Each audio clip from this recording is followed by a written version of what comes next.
Good afternoon, everyone. Thank you for joining us today, and I want to welcome Councilmember Jennifer Reynolds. Thank you for being with us.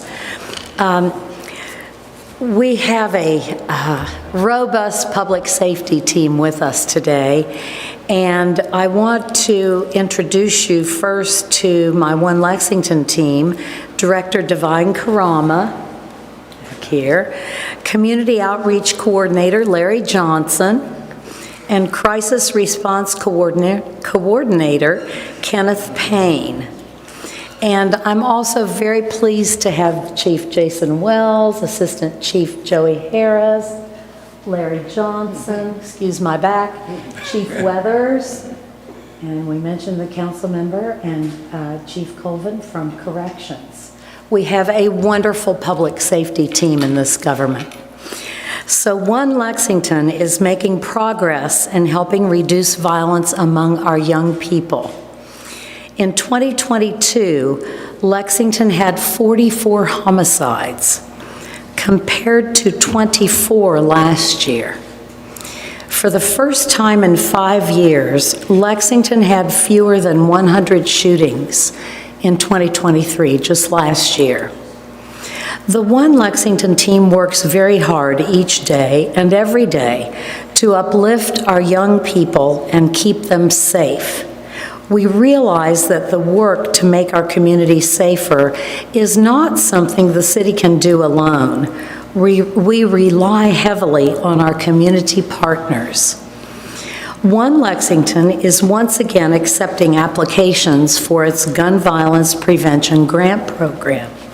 The grant program provides community partners with funding and resources to help prevent gun violence in our community.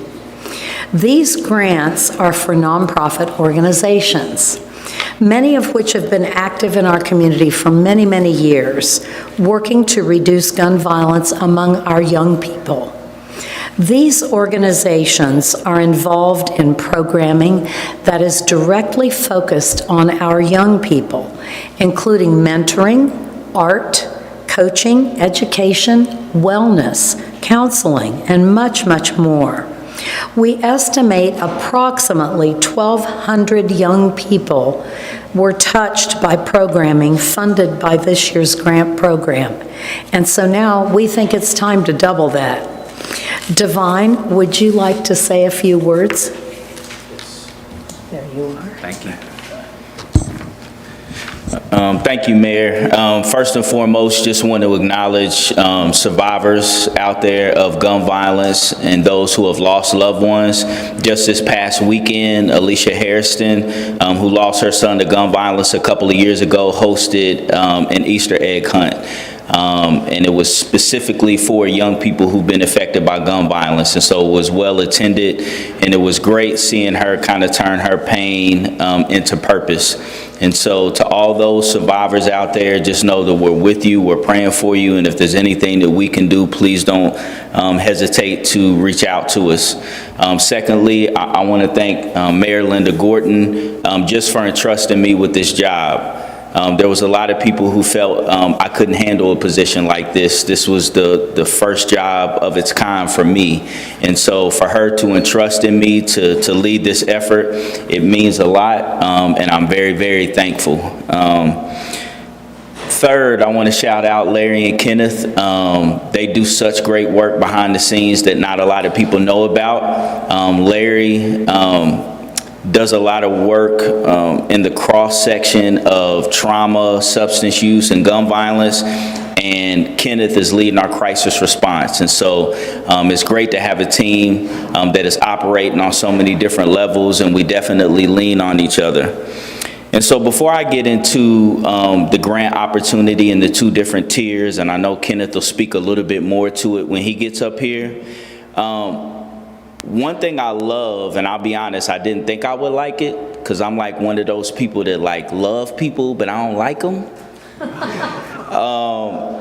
I'm introverted,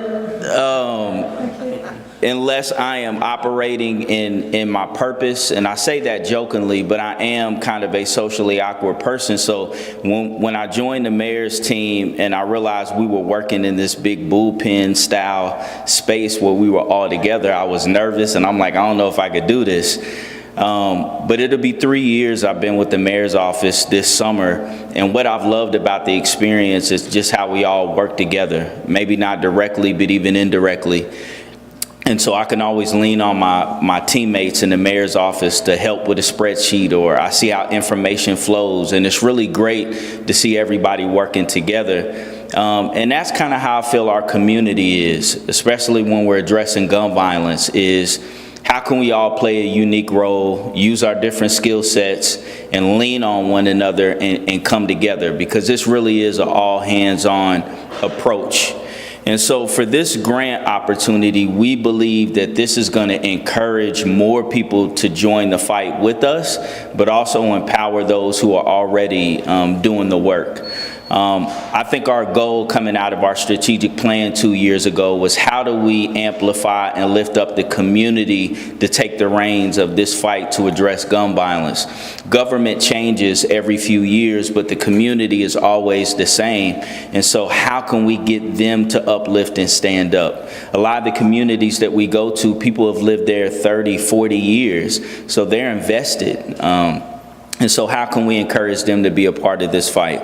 And so this grant opportunity is open to all nonprofits and even those grassroots organizations who might not have their 501c3. They can utilize a fiscal sponsor. So they can partner with a bigger nonprofit and they can apply for this grant. We are looking for 3 tiers. Tier 1 is we want messaging and programming, or messaging and events. Messaging is super important when addressing gun violence. Evil operates with impunity, and we can't let it go unchecked. So we have to talk about peace. We have to talk about addressing gun violence. We can't hide from it. And so events and messaging is super important. The second tier focuses more on programming. I know last year, and I've been in Lexington my whole life, I saw the most amount of youth programming we've seen in a long time. And I think a lot of that came from not only our grant opportunity, but other opportunities in the city. And so if you have an innovative programming that you think could be a preventative measure to keep young people from being in that cycle of violence, we want you to take advantage of this opportunity. And then obviously the third tier is incorporating both a robust program, but also events coupled with messaging. Whether that's using mass media, whether it's using hip hop and music, whether it's using art. We just want to keep this narrative of peace and togetherness going. We don't try to focus on the numbers too much. For us, it's more about opportunity. We still have to create more opportunities for our young people. And so I'm thankful for this opportunity to be able to provide some funding for some of these organizations in the city. And I'll turn it back over to the mayor, and Kenneth will explain a little bit more about what this funding has done in the past and in previous years. Thank you. Thank you, Mayor. Thank you. Thank you very much, Divine, for your leadership. And I want to say right now, Commissioner Armstrong is here. He is my public safety commissioner. And you may look up here and say, well, what do all these people have to do with One Lexington? The point here with our city is that our public safety team is a tight-knit team. It doesn't matter whether they're fire or police or E911 or emergency management or corrections. They've all got your back. And they all believe in One Lexington and the work that One Lexington is doing. And so this is an awesome thing for a city to have a public safety team that is so well integrated. Now, I also want to, as you know, call on Kenneth Payne. He is our One Lexington Crisis Response Coordinator. Kenny is kind of the boots on the ground. He's ready to respond in a time of need. And so, Kenneth, I want you to talk a little bit about the grant opportunities, please. Welcome. Thank you. Hello, everyone. Thank you, Mayor. Truly grateful for this opportunity to speak on the grant program that we have. Excuse me. I'll start out by saying that we have been able to connect with some really great organizations. And I also think about, oftentimes we measure success, progress by its effectiveness. And when we think about effectiveness, a lot of times we're thinking about how I can reach as many people as possible. And oftentimes if we just stick to that focus, then we'll spread ourselves thin and we won't be able to be as effective as we can. So when I look at effectiveness, I look at it as an aspect of how can we partner with many different organizations. Our mayor just mentioned our public safety, doing great work and just seeing a lot of times the things that they have to do and the pressures that's on them, but yet and still all these community partners working together, you become more effective. You think of a ripple effect. Something in the water that spreads, it goes out, and it has an effectiveness in different areas. So that's how we can be effective. In our One Lexington team, we realize that, as Divine spoke about, amplifying grassroots organizations, amplifying organizations that's already doing the work, not reinventing the wheel, but how can we empower them so that we can be more effective, reach more people, and broaden the work that we're trying to do. So, say all that to say that we've worked with a lot of great organizations. Won't name them all, but you can find them on our website. But some of the types of organizations that we work with, some are sports organizations that work with kids in high-risk areas. Some, they deal with grief and healing. A lot of times our kids deal with a lot. They don't really know how to express themselves.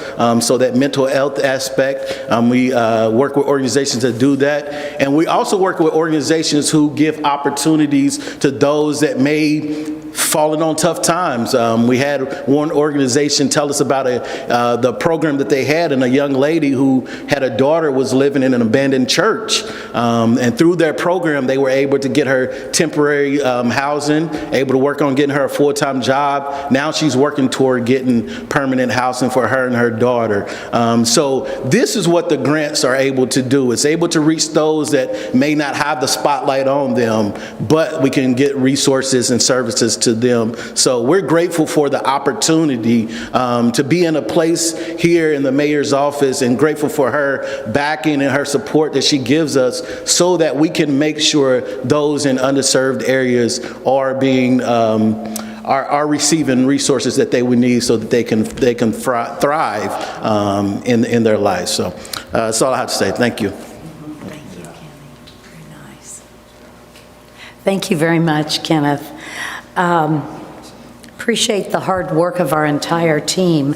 The city plans to allocate $100,000 to support the Gun Violence Prevention Grant Program, pending the approval of Urban County Council. And the deadline to apply for these grants is next Friday, April the 5th. It's almost April.